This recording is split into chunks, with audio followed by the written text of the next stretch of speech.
Just after our last conference, in the early morning hours, our investigators learned of the involvement, or the alleged involvement, of Donald Featherstone in these crimes. And they initially began a local search of him, quickly realizing that he was no longer in the state of Indiana. What we learned was that he was a truck driver, and that he had been just outside of Chicago on a scheduled drop-off. Just a few hours after that, we received information from another law enforcement agency that they had a female that had contacted them in regarding to photos she had been sent allegedly by Mr. Featherstone, indicating that he had some self-inflicted injuries to his wrists.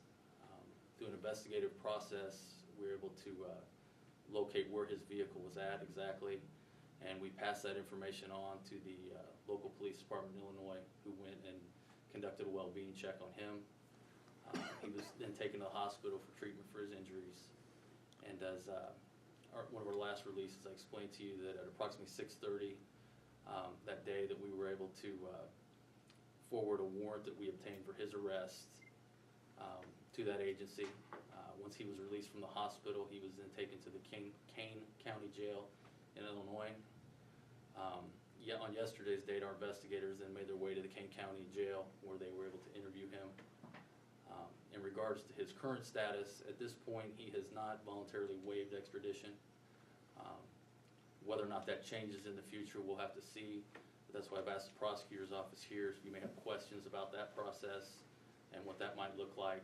We'll do that here at the end when we ask for questions. With that being said, that's kind of the update on him at this point.